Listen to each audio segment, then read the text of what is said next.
नमस्कार विद्यार्थी मित्रमैत्रिणींनो, मागच्या तासाला आपण आधुनिक आवर्त सारणीमध्ये मूलद्रव्यांचे इलेक्ट्रॉन स्वरूपण कशा पद्धतीचे असते ते बघितलं.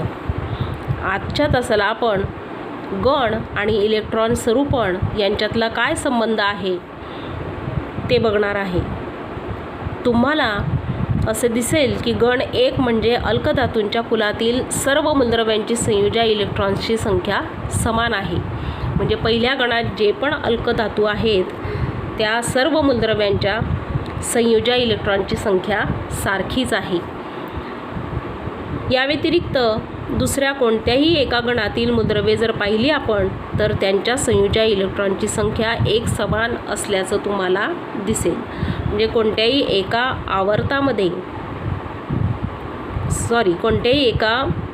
गणामध्ये संयोज्य इलेक्ट्रॉनची संख्या समान असते. उदाहरणार्थ बेरिलियम, मॅग्नेशियम, कॅल्शियम ही मूलद्रव्ये गण 2 मध्ये तुम्हाला दिसतील आणि यांच्या संयोज्य इलेक्ट्रॉनची संख्यासुद्धा सारखीच आपल्याला दिसेल. त्यांच्या बाह्यतम कक्षेमध्ये 2 इलेक्ट्रॉन आहेत. आता गण 17 मधले जे हॅलोजन ग्रुपमधले इलेक्ट्रॉन्स आहेत, फ्लोरीन, क्लोरीन, ब्रोमीन यासारखे मूलद्रव्य त्या गण 17 मध्ये आहेत. त्यांच्या बाह्यतम कवचामध्ये आपल्याला 7 इलेक्ट्रॉन दिसतात. म्हणजे 1 ही त्यांची संयोज्य आहे. संयोज्य इलेक्ट्रॉनची संख्या 1 आहे. म्हणजेच कोणत्याही एका गणात वरून खाली जाताना इलेक्ट्रॉनचे एक कवच वाढत जाते. यावरून आपल्याला असं म्हणता येईल की बाह्यतम कवचाचे इलेक्ट्रॉन स्वरूपण हे आधुनिक आवर्त सारणीतील त्या गणांचे वैशिष्ट्य आहे.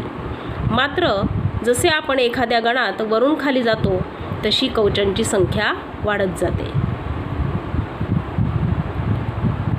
अणुअंक 92 असलेल्या युरेनियम ह्या मूलद्रव्यानंतरची सर्व मूलद्रव्य म्हणजे ज्यांचे अणुअंक 93 पासून तर पुढे 118 पर्यंत आहेत, ही सर्व जी मूलद्रव्ये आहेत ती मानवनिर्मित आहेत आणि या मूलद्रव्यांना किरणोत्सारी मूलद्रव्य म्हणतात.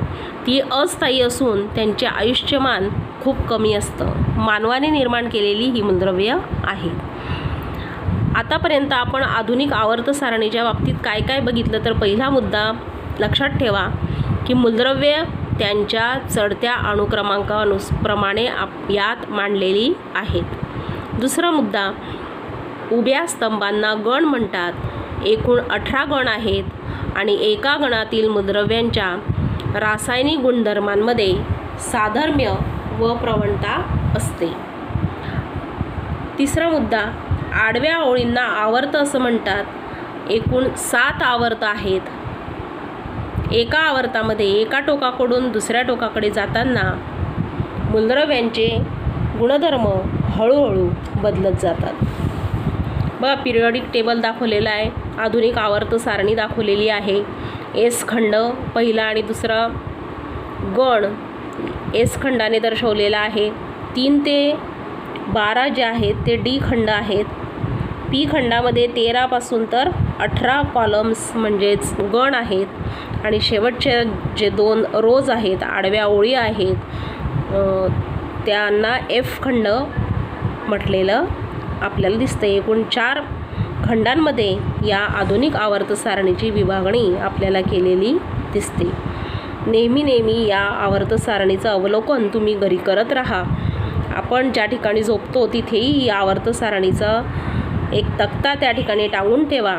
म्हणजे आपल्याला त्यातली मूलद्रव्य पहिल्या गणात कोणती आहे, दुसऱ्या गणात कोणती आहेत, त्यांची नावं आपल्या लक्षात राहू शकतील. आता गण आणि इलेक्ट्रॉन स्वरूपण यांचा संबंध आपण बघितला की वरून खाली जाताना गणामध्ये इलेक्ट्रॉनची संख्या वाढत जाते. आता आपण आवर्त आणि इलेक्ट्रॉन स्वरूपण यांचा सहसंबंध कसा ते बघणार आहोत. तुम्हाला असं दिसेल की या मूलद्रव्यांमधील संयोज्य इलेक्ट्रॉनची संख्या वेगवेगळी आहे. म्हणजे आवर्तामध्ये डावीकडून उजवीकडून जाताना संयोज्य इलेक्ट्रॉनची संख्या आपल्याला वेगवेगळी दिसते. मात्र त्यांच्यातील कवचांची संख्या एकसारखी असते. म्हणजे 3 किंवा 4 हे जे कवच असतील यांची संख्या सारखी असेल, संयोजी इलेक्ट्रॉनची संख्या मात्र वेगवेगळी असेल. आवर्तामध्ये डावीकडून उजवीकडे जाताना जसा अणुअंक 1 वाढतो तशी संयोजी इलेक्ट्रॉनची संख्यासुद्धा 1 वाढते. म्हणजे डावीकडून उजवीकडे जाताना आवर्तामध्ये संयोजी इलेक्ट्रॉनची संख्या ही 1 वाढते. हे वैशिष्ट्य आहे आवर्तामधील इलेक्ट्रॉन स्वरूपणाच्या बाबतीत. आपल्याला असं म्हणता येईल की ज्या मूलद्रव्यामधील इलेक्ट्रॉन असलेल्या कवचांची संख्या एकसारखी असते ती मूलद्रव्ये एकाच आवर्तात असतात. दुसऱ्या आवर्तातील मूलद्रव्यांच्या Kl आणि M या 2 कवचांमध्ये इलेक्ट्रॉन असतात आणि तिसऱ्या आवर्तामध्ये KlM या 3 कवचांमध्ये इलेक्ट्रॉन असतात. म्हणजे पहिला आवर्त असेल तर त्याची फक्त पहिल्याच कवचामध्ये इलेक्ट्रॉन असतील, दुसरा आवर्त असेल तर त्याच्या 2 कवचांमध्ये इलेक्ट्रॉन असतील, तिसरा आवर्त असेल तर त्याच्या 3 कवचांमध्ये इलेक्ट्रॉन असतील. अशा पद्धतीने कवचांची संख्यासुद्धा आवर्तामध्ये वाढत जाते.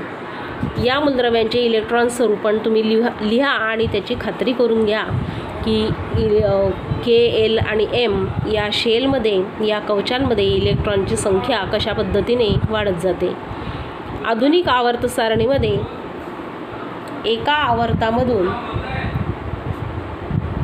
एका आवर्तामध्ये डावीकडून उजवीकडे जाताना बाह्यतम कवचात इलेक्ट्रॉन भरले जातात. पुढचा आवर्त सुरू होताना नवीन इलेक्ट्रॉन कवच भरायला सुरुवात होते. पहिल्या 3 आवर्तामधील मूलद्रव्यांची संख्या ही कवचांची इलेक्ट्रॉन धारकता व इलेक्ट्रॉन अष्टकाचा नियम यावरून ठरते. कवचाच्या इलेक्ट्रॉन धारकतेनुसार पहिल्या आवर्तात 2 मूलद्रव्ये आहेत व दुसऱ्या आवर्तात 8 मूलद्रव्ये आहेत. इलेक्ट्रॉन अष्टकाच्या नियमानुसार तिसऱ्या आवर्तात सुद्धा 8 इलेक्ट्रॉन आहेत. पुढील आवर्तामध्ये इलेक्ट्रॉन भरण नियंत्रित करणारे आणखी काही घटक आहेत, त्याचा विचार आपण पुढच्या इयत्तांमध्ये करणार आहोत. मूलद्रव्यांची रासायनिक अभिक्रियाशीलता ही त्याच्या संयोजी इलेक्ट्रॉनची संख्या व संयोजी कवच कोणते आहे यावरून ठरते.